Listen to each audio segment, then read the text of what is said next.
Degraded lands are spreading across the world. Dry riverbeds, empty fields, places so battered by farming and overgrazing that nothing grows anymore. But sometimes, nature has its own repair crews. And one of the strangest, most unlikely saviors? The beaver. Yes, the dam-building, tree-chewing animal you probably picture as a cartoon character. But in reality, beavers are ecosystem engineers. When they return, dead landscapes can suddenly spring back to life. And in one forgotten river in the deserts of Arizona, they did exactly that. A few centuries ago, North America was a beaver paradise. From Alaska to the Gulf of Mexico, millions of them built dams, shaped wetlands, and kept waterways alive. But paradise doesn't last when humans arrive with profit on their minds. European settlers saw two things in beavers: fur and castoreum, an oil in their scent glands used for perfumes, food additives, even medicine. The result? Mass slaughter.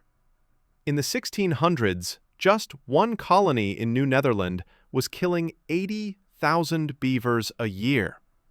Within decades, the eastern populations were decimated. Trappers pushed westward, wiping out beavers from Missouri to California.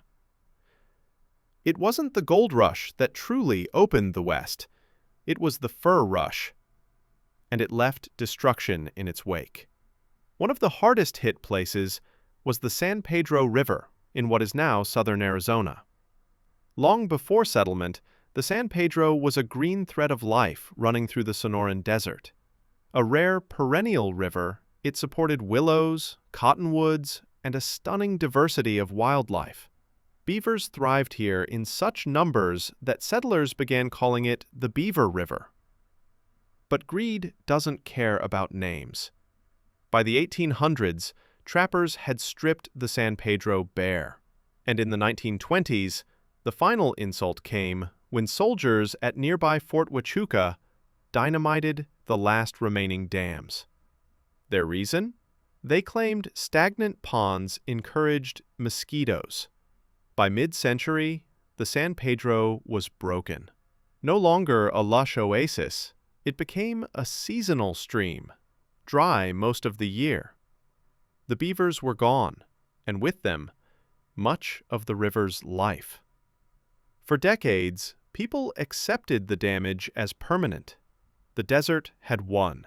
But by the late 1990s, biologists had a radical idea.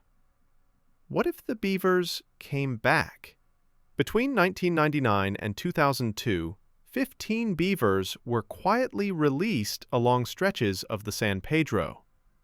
At first, no one knew if it would work. Could a handful of animals really heal a wounded river? 4 years later, the answer was impossible to ignore. Researchers found over 30 dams across the reintroduction zone. Ponds formed, vegetation returned. Birdsong filled the air. The beavers had taken to the San Pedro like they'd never left. Some even spread south across the Mexican border. One famously traveling so far downstream it earned the nickname the surfing beaver. By 2010, the population was over 100 strong. The desert river had hope again. So, why do beavers matter so much? It's their dams. When beavers slow a river, the water doesn't just sit, it seeps into the ground, recharging aquifers. Wetlands form. Erosion stops. Flood risks drop. And life returns. Endangered birds like the southwestern willow flycatcher and the yellow-billed cuckoo suddenly had new habitat. Insect populations boomed. Groundwater stabilized. One study found that bird populations in beaver-managed areas were 50% higher than in areas without them. For just 100 animals, that's a staggering ecological payoff. But nature's recovery is never a straight line. In 2008, floods wiped out every single dam on the San Pedro. Not one remained. Most species would have abandoned the effort. The beavers didn't. Within a year, they had rebuilt 30 new dams, back to their old numbers. But in 2019, a more mysterious collapse happened. Observers reported only 2 or 3 beavers left. Lodges were empty. Activity was minimal. What happened? Some suspected predators.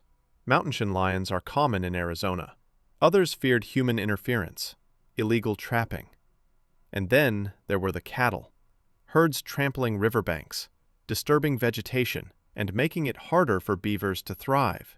Whatever the cause, the population fluctuated wildly. In some years it rebounded. In others it shrank. As of 2024, the number hovers just over a dozen. The San Pedro is still fighting for its future. But the San Pedro is just one battleground. Across America, beavers are being used as allies in the fight against environmental collapse. Take the Chesapeake Bay. It's one of the most polluted watersheds in the country, choked by nitrogen and phosphorus from farms, factories, and sewage plants. That pollution fuels massive algae blooms that smother life, creating underwater dead zones. Solutions are hard and expensive: oyster restoration, stricter regulations. But one answer is surprisingly simple: more beavers. When beavers build wetlands, they act like giant natural filters.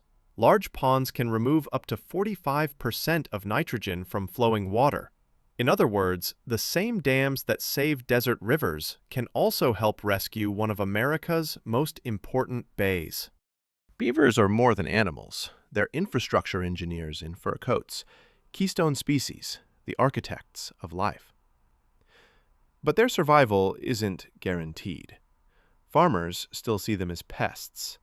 Ranchers see them as threats to grazing land. Developers see wetlands as obstacles. And yet, the evidence is undeniable. Where beavers return, ecosystems rebound.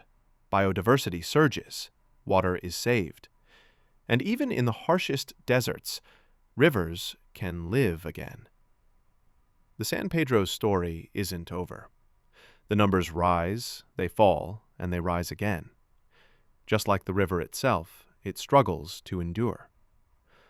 But the lesson is clear. If a handful of beavers can bring a desert river back to life, imagine what they could do if we let them flourish everywhere. So the question is, will we give them the chance? Because in a world of dying rivers and shrinking ecosystems, the beaver isn't just chewing on trees. It's holding the line between desert and oasis, collapse and renewal, death and life.